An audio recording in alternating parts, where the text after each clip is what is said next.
ရိုးရရင်ကျင်းမှုပြောက်ကွေဖို့အရေးနဲ့ရွန်ဆိုင်နေကြရတဲ့မလူမျိုးဒီအကောင့်ကိုလေတွန်စားပေးလာဖို့ဖိုက်ပါတယ်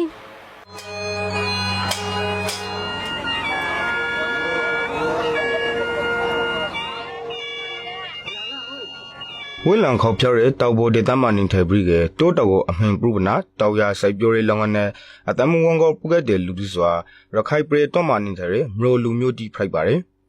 တောက်ဘောဒေသနဲ့မရိုလူမျိုးတီစွာလာမန်ဆက်တဲ့ခိုက်ခုမတီကိုဆောင်ရဲမွတ်တယ်မှုအပရာပညာရဲကျမ်းမာရဲလူမုံရဲဘဟုတုဒကအစအဖက်ဖက်မှနေကြနေကြရပါတယ်မရိုလူမျိုးတီအခန့်ခန္ဓာတီမှာမှင့်မနေရရဲ့အထည်လိုင်းမှာစကေရိုးရာရင်ကျမှုပြောက်ကွယ်ဖို့အရေးမှာလဲစိန်ခုံမှုတင်းဟင်းနေရလို့မရိုတန်ရသားစာပင်နဲ့ရင်ကျမှုအတန်အကတာဦးစနေဖူကပေါ်ပါတယ်ဖန်ပရမုံနောက်ပြကျင်လက်ဒီလူမျိုးတူဖြစ်ပါတယ်တိုးတော်ဒေတာကိုမြင်ခိုလို့ဖန်ပရမုံရှိတယ်သမားဤတလက်တနေစာတလုံးစာကိုမနေ့ကရိုးကအထုပြီးလာဆိုလူမျိုးတူ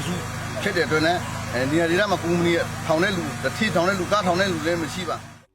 မရိုလူမျိုးတိစွာရှေ့ကြရဲလူမျိုးတစ်မျိုးဖိုက်ပြီးကေရခိုင်ပြည်ကိုရှေးဥစွာဝန်ရောက်နေထိုင်ခဲ့တဲ့လူမျိုးလေးဖိုက်တယ်လို့ရခိုင်သမိုင်းမှတ်တမ်းတရသိရပါတယ်။မြို့တန်ရတတိမှာအခရတန်ရတတိပိုင်တိခရဘာသာစကားယဉ်ကျေးမှုဂီတာဒလေထုံတန်းတင်ဟင်းပြီးကရခိုင်ဒီနဲ့ခိုင်ဆက်ဆက်အတူတူကနေထိုင်လာခဲ့ဆိုလေဖိုက်ပါတယ်။မြို့လူမျိုးတိစွာနေကြရဲဘဝနဲ့ဖရတနေထိုင်နေကြရတဲ့အထိနိုင်ငံရဲရှောက်ထွေးမှုလက်နက်ကပဋိပက္ခဒီဂရမှာပါရန်ဆိုင်ရရဲ့အတွက်နဲ့အနေထိုင်ကြက်တင်မှုတီကိုလေကုံတွင်းနေကြရပါတယ်။ရခိုင်ပြည်တွင်မြန်မာစိုက်တနရခိုင်တပ်တော်အေရိုတိုက်ပွဲဒီကောဖေဗရီတင်းရှော်လာကြတဲ့လူတီထင်မှာမျိုးလူမျိုးတိလေးပါဝင်ပြီးက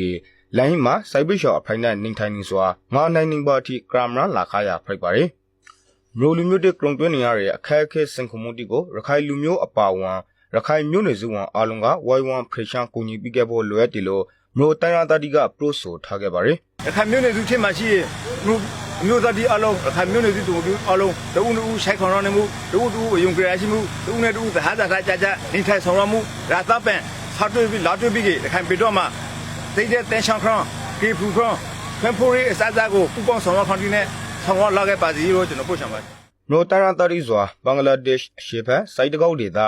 ရခိုင်ပြည်နယ်ရှမ်းပြည်နယ်ပလက်ဝဒေသမှာပရန်ကျဲစွာနေထိုင်လျက်ဟင်ခဲ့ပါတယ်ရခိုင်ပြည်တွမ်းမှာတော့ကြောက်တော်ပုံနှကျွမ်းဘူးတိတောင်မောက်တော့မြို့နယ်တီမှာအဓိကနေထိုင်ခဲ့ပြီးလူတွေအဖရာတောက်ကနန်းလောက်ရဟင်းရလို့သိရပါတယ်။ဇာပိုင်ပန်ဆိုကိုပိုင်ရင်ကျမုံဂီတာဒလေထုံတန်းတီနဲ့တန်းတွေစွာနေထိုင်လာခဲ့တဲ့မရိုလူမျိုးတီစွာဖွံ့ဖြိုးတိုးတက်မှုနောက်ကျမှုနဲ့အတူရိုးရာရင်ကျမုံကြောက်ွယ်ဖို့အရေးကလည်းအနာဂတ်မှာရန်လီစရာတီဖိုင်နေပါတယ်။